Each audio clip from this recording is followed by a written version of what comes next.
Well, it's mid-August here in Georgia, and that means squirrel season has opened. Now, for those of you who've never done it, squirrel hunting with a bow and arrow is the most fun. It is an absolute blast, and it's one of the seasons I really look forward to every year. And I do have a good bit of experience hunting squirrels with a bow and arrow.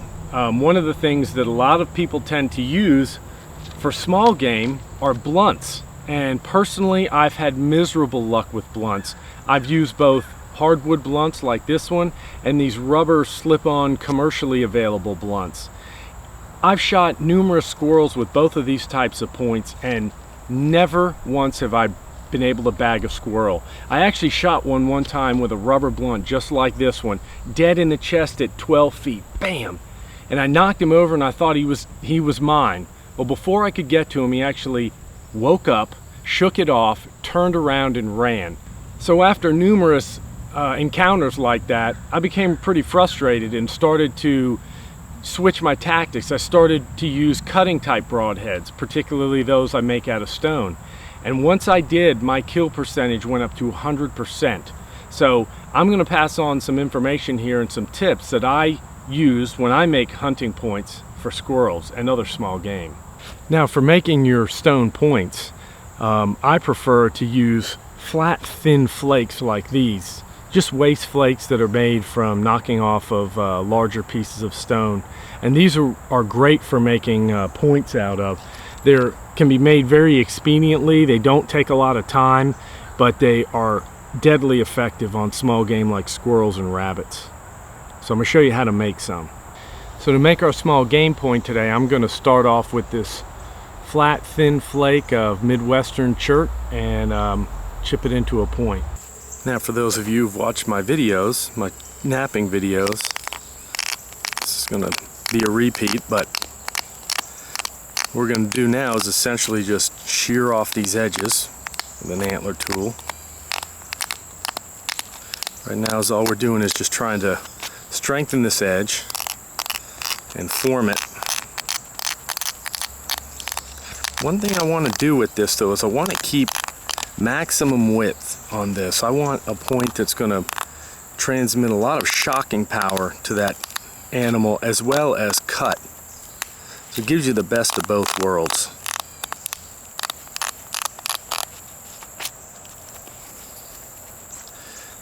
And from one side and then the other.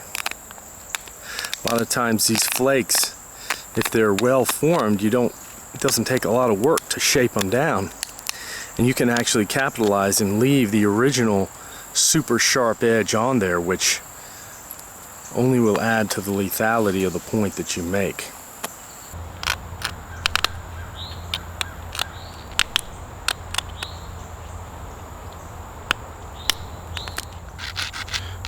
Do a little gentle grinding to dull those edges.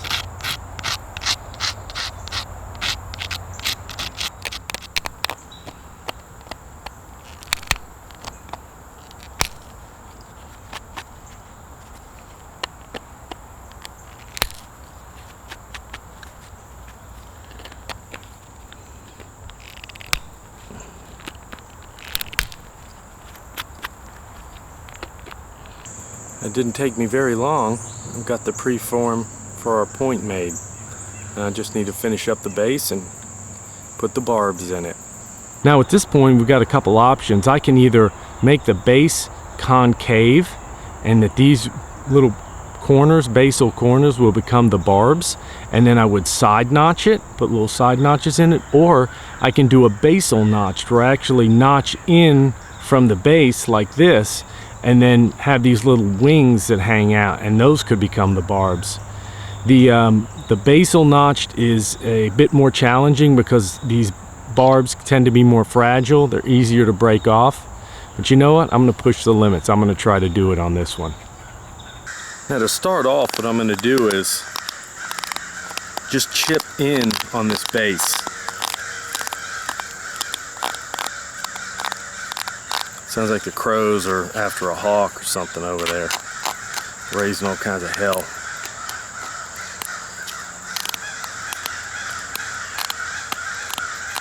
Yeah, shut up.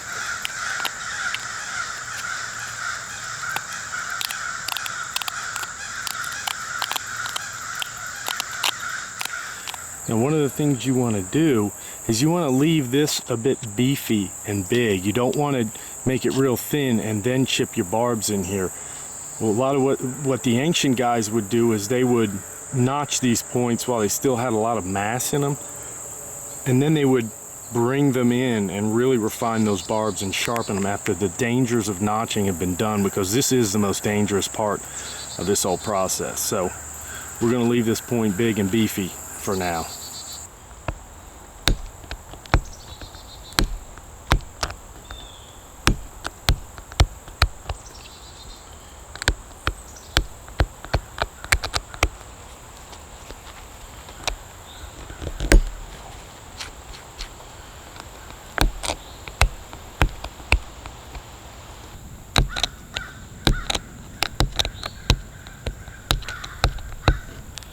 This is where you got to be careful, because you can very easily put too much pressure on this side while you're pressure flaking and break this off. So you got to be real careful about how you apply your pressure and make sure that this barb is not being subject to excess forces. See how I've got it hanging off of the pad there?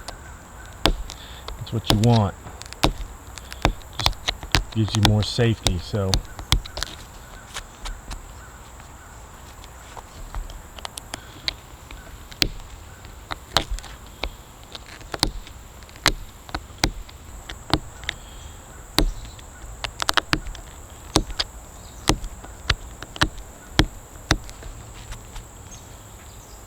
now the last stage is just to sharpen these barbs up a little bit, make them a little bit more pointed, and this point will be ready to hunt. Now when I do these really fine barbs like this, what I like to do is I use this buckskin pad and I put it in between my thumb and my forefinger, and this is how I support it. And I just chip the very edge of that barb, starting from the very tip and moving towards into the mass of the point. You don't have to support this whole point. What you want to do is support where it's being chipped. And right here is how you do it. It doesn't matter what's going on with the rest of the point, because if you hold the point like this and you chip this on that barb, it's very easy to break it off. The entire point doesn't need to be supported, just the end of that barb. I mean, with practice and with a lot of care, man, you can make some wicked little barbs on these things that are really long and elegant and wow all your friends. But this is just going to be an expediently made point. Not going to be really pretty. Just designed to kill.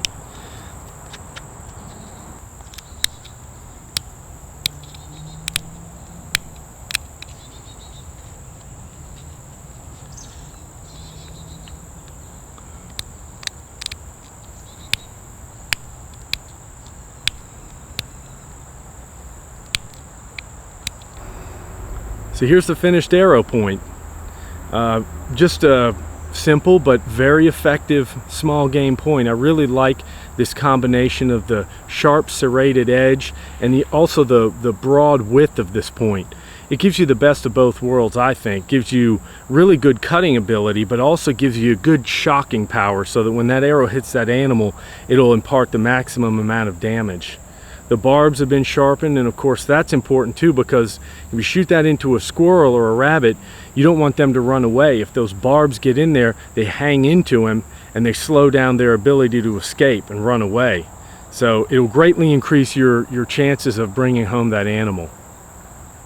So that's it. Of course, you can make these points really exquisite if you want, but for small game, I don't really bother. I just make them quick, put them on my arrows, and I think that's probably what the old guys did as well. So thanks for watching, and good luck with your own small game hunting adventures.